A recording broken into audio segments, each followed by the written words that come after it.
첫 번째로는 대표님 법인에 이 자본잉여금이 감액 배당을 해서 자본금을 줄여서 배당을 할 수 있는 재원인지 아닌지가 검토가 돼야 되고요. 두 번째로는 이 감액해서 배당을 했을 때 이게 배당소득세, 법인세 부과 대상인지 아닌지가 검토가 돼야 되고요. 세 번째로는요, 이게 주총 절차에 따라서 적법하게 프로세스가 잘 돼야 된다라고 이렇게 보시면 될 것 같습니다. 주총 절차가 잘못되면, 프로세스가 잘못되어 있으면 이익잉여, 기존에 있는 선입선출로 이제 기존에 있는 이익잉여금을 배당한 것으로 보아서 추후에 과세될 수도 있다, 이렇게 보시면 될 거예요. 그래서 이 네 가지 프로세스에 대해서 세밀하고 면밀하게 잘 따져 보셔야 되지, 그렇지 않고 무턱대고 진행했다가 추후에 과세되는 경우도 있습니다.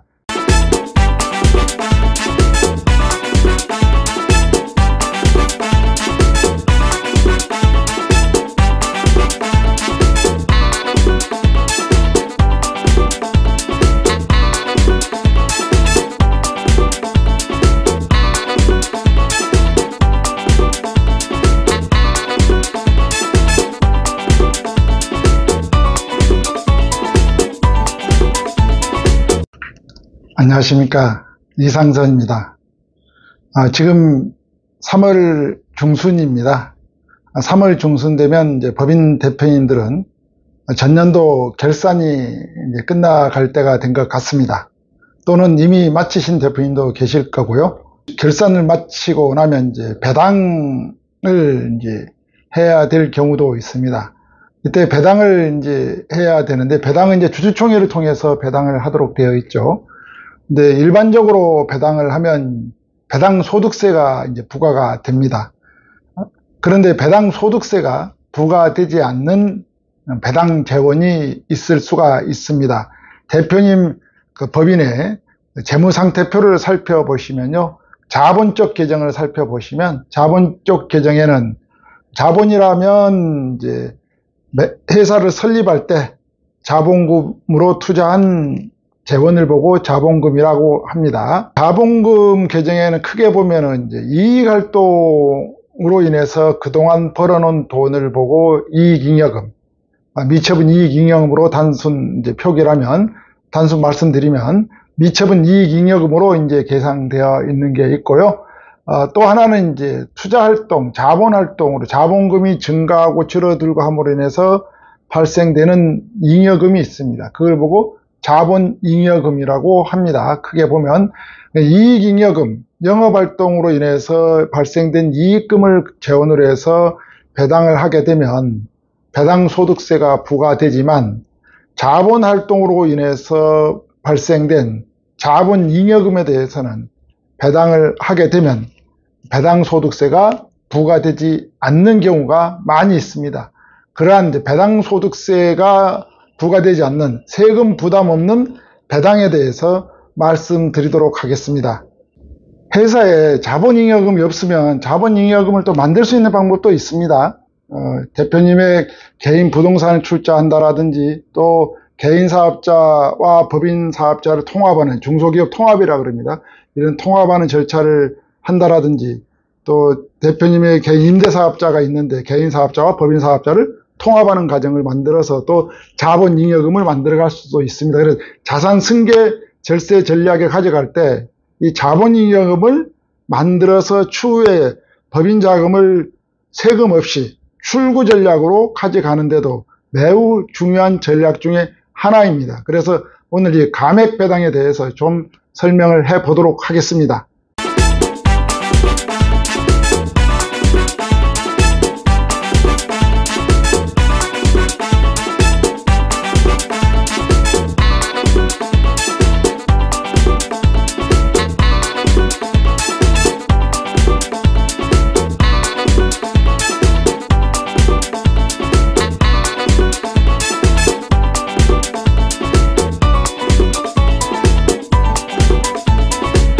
배당은 상법에 따라서 배당이 가능합니다. 배당 가능 이익이란 게 이제 상법에 나와 있고요. 또 배당 가능 이익 범위 내에서 배당을 해줘야 되지, 배당 가능 이익 범위를 벗어나 있는 상태에서 배당을 하면 안 됩니다. 그래서 상법 절차에 따라서 배당 가능 이익도 계산해보고 상법 절차에 따라서 배당도 진행이 돼야 됩니다.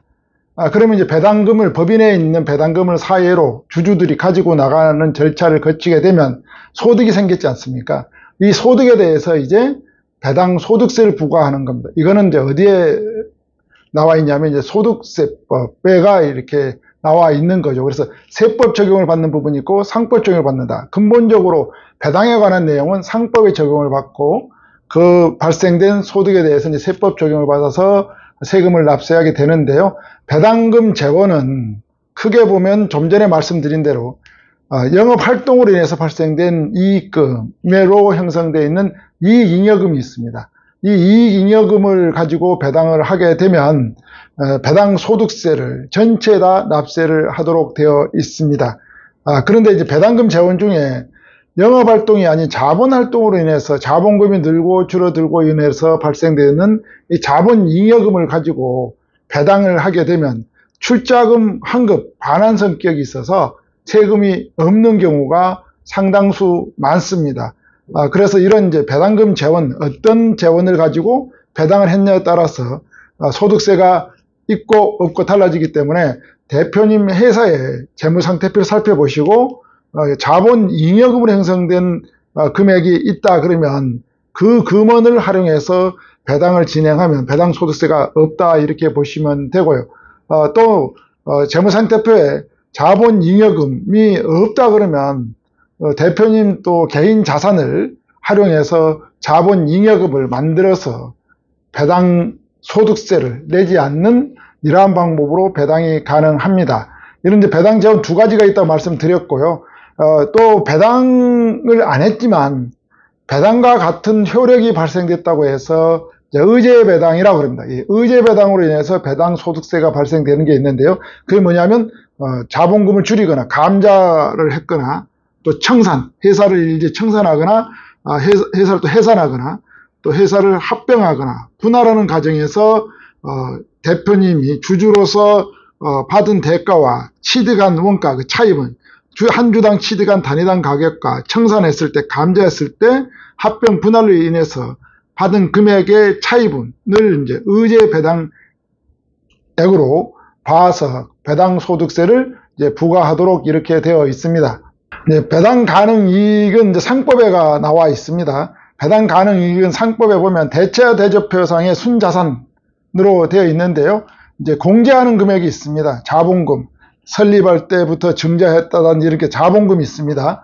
이 자본금을 이제 차감하고요.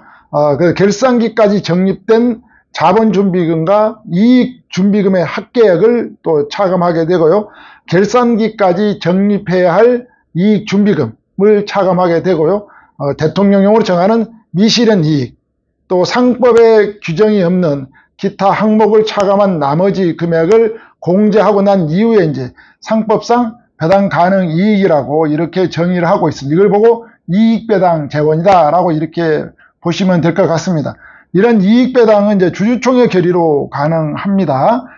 그래서 이익배당을 통해서 배당을 하면 배당 소득세가 많기 때문에 대표님들이 배당을 잘 하지 않고 계속 유보시켜 놓죠. 그러다 보니까 미처분 이익잉여, 유보된 이익잉여금이 많이 쌓여있게 됩니다. 많이 쌓이는 미처분 이익이 유보된 금액은 순자산가액을 끌어올리니까 주식가치 평가할 때 가격을 끌어올리는 역할을 하게 되죠. 이렇게 주식가격이 높게 형성되면 자녀 세대로 주식을 증여하거나 상속해 줄 때 상속세 및 증여세가 또 부담으로 작동되기도 합니다. 회계 및 상법상 잉여금 및 준비금에 관해서 좀 설명을 드리면은요.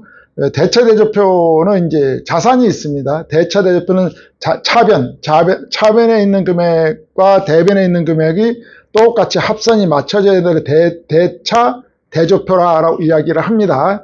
자산에 있는 차변에 있는 자산과 대변에 있는 반대쪽에 있는 부채와 자본금이 합계액이 이제 자산하고 맞아야 됩니다. 근데 이때 자산에서 부채를 빼고 또 자본을 뺐는데 남는 돈이 있습니다. 그걸 보고 이제 자본 쪽에 자본 잉여금으로 이제 이렇게 처리하도록 되어 있습니다. 또 거기 속에는 또 좀 전에 말씀드렸듯이 이익잉여금. 그래 크게 보면 자산은 부채를 빼고 자본금을 더한 금액이 자산과 일치된다. 그래서 자산은 곧 부채와 자본으로 형성되어 있다. 이렇게 보시면 될 것 같습니다. 자본은 납입자본금, 순수한 납입자본금과 또 자본활동을 인해서 발생된 잉여금, 자본잉여금, 또 영업활동으로 형성된 이익잉여금으로 구성되어 있습니다. 이 자본잉여금은 또 크게 보면은 자본활동으로 투자활동, 자본금 늘어나고 줄어들고 주식을 증자한다라든지 또는 주식을 합병한다라든지 분할한다라든지 주식을 서로 회사를 이제 교환할 때, 포괄적 교환할 때, 또 현물 출자할 때 이런 과정에서 자본잉여금, 주식 발행 초과금이라고 쉽게 보시면 돼요. 자본잉여금은 이제 주식 발행 초과금과 기타 자본잉여금으로 이렇게 또 나누어집니다. 이익잉여금은 이제 이익준비금하고 또 기타 이익잉여금 이렇게 나눠지는데요. 상법상 이제 분류를 보면 이 자본잉여금 쪽에 있는 주식 발행 초과금하고 기타 자본잉여금을 보고 자본준비금이라고 합니다. 이 자본준비금과 이익잉여금 쪽에 있는 걸 보고 이제 이익준비금이라고 그러죠. 이걸 보고 법정준비금이라고 합니다. 이렇게 이제 법정준비금을 제외한 나머지 금액을 배당 가능 이익입니다. 그걸 보고 임의준비금이라고 상법에서는 이야기를 합니다. 여기에서 이제 법정준비금으로 되어 있는 자본준비금과 이익준비금이 가지고 배당을 하면 배당소득세가 없다는 의미입니다. 이걸 보고 감액배당이라고 이야기를 합니다. 이익준비금은 자본금의 절반이 될 때까지 매 배당할 때마다 이익배당의 10분의 10%씩을 이제 적립해야 하는 게 법정적립금입니다. 이래서 이제 법정준비금을 이렇게 이익준비금, 임의준비금으로 전환이 가능하답니다. 상법상 자본금의 1.5배를 초과하는 금액을 이제 전환이 가능한데요. 이렇게 이익준비금으로 전환된 금액에 대해서는 배당을 하면 배당소득세가 없다 이렇게 보시면 되고요. 이걸 바로 이제 주주총회를 통해서 자본준비금 규정에 있는 내용을 주주총회 결의를 통해서 배당 가능 이익으로 이제 임의준비금으로 전환을 시켜주는 거죠. 이게 상법 절차에 따라서 이렇게 진행을 하게 됩니다. 이렇게 전환된 전환이 돼서 배당 가능 이익이 생긴 거에 대해서는 이제 주주에게 배당을 하게 되면 배당소득세가 없다 이렇게 보시면 되고요. 이게 이제 법정준비금의 감소라고 그럽니다. 그래서 상법에가 나와 있습니다. 회사는 적립된 준비금 및 이익준비금의 총액이 자본금의 1.5배를 초과하는 경우에는 주총 결의에 따라서 그 초과한 범위 내에서 자본준비금과 이익준비금을 감액할 수 있다라고 이렇게 되어 있는데요. 예를 들어 보면 자본잉여금, 자본준비금이 대표님 회사에 30억이 있다 그러면 자본금이 3억이다. 그러면 30억에서 3억을 뺀 금액이 되겠죠. 그래서 자본금 3억이니까 1.5배 초과되는 게 금액이니까 자본금 1.5배 초과해서 4억 5천이 되겠죠. 3억 곱하기 1.5니까 4억 5천을 30억 자본준비금에서 빼주니까 나머지 금액 25억 5천만 원이 배당 가능한 재원이 된다 이렇게 보시면 될 것 같습니다. 25억 5천이 배당 재원을 통해서 이거는 배당을 하게 되면 주주 납입자본금의 환급 성격이 있어서요. 출자금의 반환 성격이다. 그래서 배당소득세가 과세되지 않는다. 이렇게 보시면 될 것 같습니다.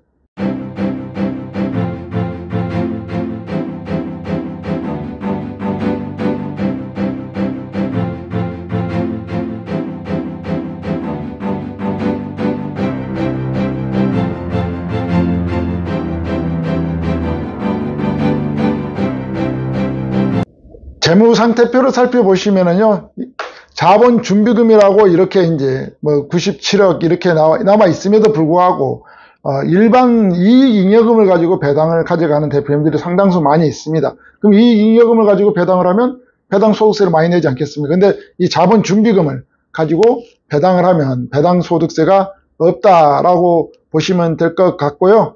일반 배당은 이제 영업이익을 통해서 손익거래로 발생된 손익으로 인해서 발생된 이익이기 때문에 이걸 이제 법인세가 이제 부과되겠죠. 영업이익에 대해서 법인세를 납세를 하게 됩니다. 이렇게 법인세 납세하고 남는 금액이 이제 이익잉여금이 됩니다. 이 이익잉여금 바로 뭐 자본금 제한 금액을 단순 계산하면 배당 가능 이익이 되겠죠. 이걸 가지고 배당을 하게 되면 개인 주주인 경우에는 이제 배당 소득세가 부과가 되고요. 법인 주주 같은 경우에는 이제 수입 배당금, 입금 불산입이 돼서 법인세도 부과가 됩니다. 그런데 이 감액 배당을 하게 되면요, 주식 발행 초과금 등 이제 자본 거래로 만들어둔 이 자본 잉여금 쪽은요, 법인세를 부과하지 않습니다. 그래서 자본 준비금으로 형성되어 있는데요. 이 자본 준비금으로 형성되어 있는 걸 가지고 배당을 하게 되면 이걸 보고 자본 준비금의 감액이라고 합니다. 이익잉여금으로 이제 전환이 가능합니다. 이걸 가지고 배당을 하게 되면 개인 주주는 배당 소득세가 없고요. 법인 주주는 이제 송금 불산입이 됩니다. 근데 이게 장부가액을 한도로 초과되는 금액은 입금 송금 이제 불산입 처리가 되고요.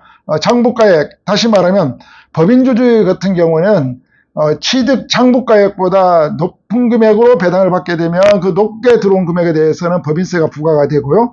장부가액 한도로 들어오는 금액에 대해서는 이제 법인세가 부과되지 않는다, 이렇게 보시면 될 것 같습니다. 감액배당, 자본 준비금을 전환해서 배당하는 걸 보고 감액배당이라고 말씀드렸는데요. 이런 감액배당은 이제 소득세법 시행령에 보면은요, 감액배당을 지급받는 개인 주주에게는 배당 소득세가 없다라고 이제 법률화되어 있고요.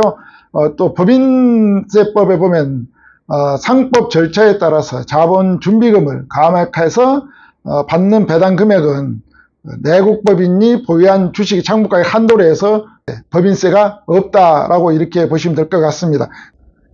입금 사안이 법인세가 과세되는 감액배당 자본준비금의 유형이 있습니다. 그러니까 자본준비금을 가지고 있다고 해서 모두가 다 비과세된다는 것은 아닙니다. 채무의 출자 전환 시 채무 면제이익으로 만들어진 자본준비금, 또 소각 당시 시가와 취득가액을 초과하거나 또 소각일로부터 2년 이내에 자본 전입하는 자본 금액이라든지, 또 적격 합병, 적격 분할로 인해서 분할 차익으로 형성된 이런 또 자산평가 이익으로, 분할 법인의 자산평가 이익으로 형성된 또 자본 준비금, 또 상한 주식을 주식 발행 초과금, 우선 상환주 이런 거 할 때 주식 발행 초과금 해서 이런 걸로 만들어진 자본 준비금, 자본 잉여금에 대해서는 감액 자본 줄여서 배당을 하더라도 다 과세가 됩니다. 그러니까 대표님 법인에 자본 준비금이, 자본 잉여금이 어떤 경로로 형성이 되어 있는지를 잘 체크하셔야 됩니다. 무조건 다 자본 준비금을 감액해서 배당을 하면 비과세되는 것은 아니다, 이런 의미라고 보시면 될 것 같습니다. 그러면 이런 또 질문을 하실 수가 있습니다. 기존의 잉여금이 한 100억이 있고 이번에 자본 준비금을 감액해서 전환해서 50억을 전환했다. 그럼 같이 100억과 50억이 혼재되어 있는데 이게 배당을 하면 이익잉여금을 배당한 건가, 지금 전입된 자본준비금을 배당한 건가에 대한 의문이 생길 수가 있겠죠. 만약에 이걸 이익잉여금을 가지고 배당한 거라고 처리를 하면 배당소득세를 내야 되거든요. 그런데 주주총회 절차에 따라서 자본금 준비금을 전환하고 이익준비금, 이익잉여금으로 들어온 거에 대해서는 지금 들어온 자본준비금 배당한 걸, 자본준비금을 전환해서 배당한 걸로 보아서 과세되지 않는다. 그래서 여기서 이제 선입선출 원칙이 적용되는 게 아니라 주총 결의서에 따라서 그 금액이 배당된 걸로 된다라고 이렇게 보시면 되고요. 그렇다 그러면 주총 결의 내용이 매우 세세하고 촘촘하게 잘 의사록이 작성되어야 된다는 의미입니다. 주총 의사록을 잘 작성해 놓지 않으면 자칫 잘못하면 이 잉여금이 배당된 걸로 봐서 추후에 과세 당국에서 배당 소득세를 다 과세할 수도 있습니다. 그러니까 이런 절차를 진행할 때는요, 첫 번째로는 대표님 법인에 이 자본 잉여금이 감액 배당을 해서 자본금을 줄여서 배당을 할 수 있는 재원인지 아닌지가 검토가 돼야 되고요. 두 번째로는 이 감액해서 배당을 했을 때 이게 배당 소득세, 법인세 부과 대상인지 아닌지가 검토가 돼야 되고요. 세 번째로는요, 이게 주총 절차에 따라서 적법하게 프로세스가 잘 돼야 된다라고 이렇게 보시면 될 것 같습니다. 주총 절차가 잘못되면, 프로세스가 잘못되어 있으면 이익잉여, 기존에 있는 선입선출 원칙, 기존에 있는 이익잉여금을 배당할 것으로 보아서 추후에 과세될 수도 있다 이렇게 보시면 될 거예요. 그래서 이 네 가지 프로세스에 대해서 세밀하고 면밀하게 잘 따져 보셔야 되지, 그렇지 않고 무턱대고 진행했다가 추후에 과세되는 경우도 있습니다. 그래서 이러한 것은 역량 있는 전문가와 함께 잘 면밀히 잘 따져보시고 A부터 Z까지 잘 실행할 수 있는 이런 컨설팅 팀과 같이 함께 하시는 게 대표님에게 효과적이다라고 이렇게 보시면 될 것 같습니다.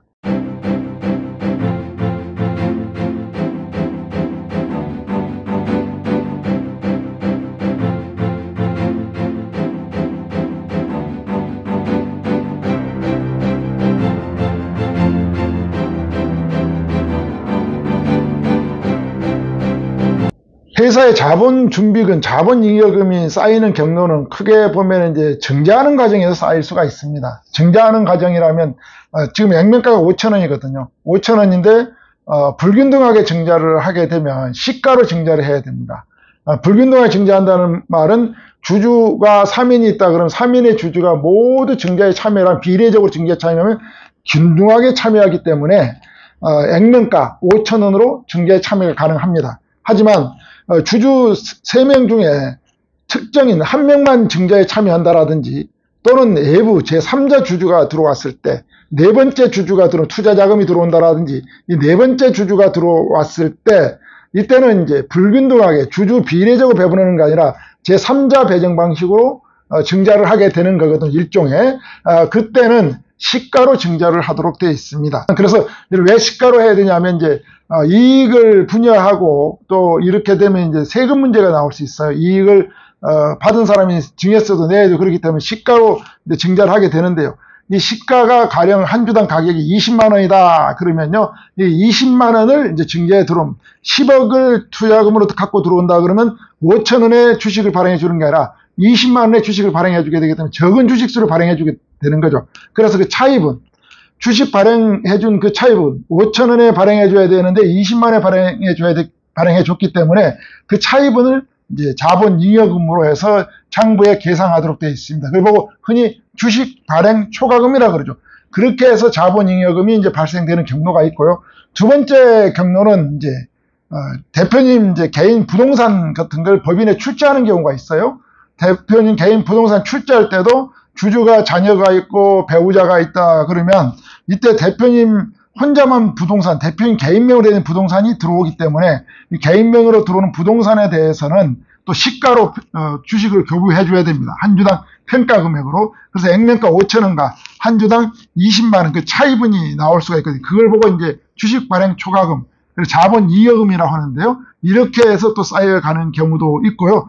또 회사를 분할 합병하는 과정에서 자본금을 이제 쪼개게 됩니다. 쪼개는 과정에서 남는 금원을 가지고 또 자본잉여금을 만들어가는 과정도 있고요. 그래서 자본잉여금을 만들어가는 과정이 다양한 경로를 통해서 자본잉여금이 형성이 됩니다. 회사를 쭉 운영해 오시면서. 그래서 어떠한 경로로 들어왔냐에 따라서 이게 자본금을 이익잉여금으로 전환해서 감액 배당하게 되면 소득세, 주주에게 배당해 줬을 때 소득세가 없을 항목들이 상당수 많이 있다. 그래서 이걸 잘 따져서 배당을 진행하면 효과적인 절세 전략이 될 수 있다. 이렇게 보시면 될 것 같습니다.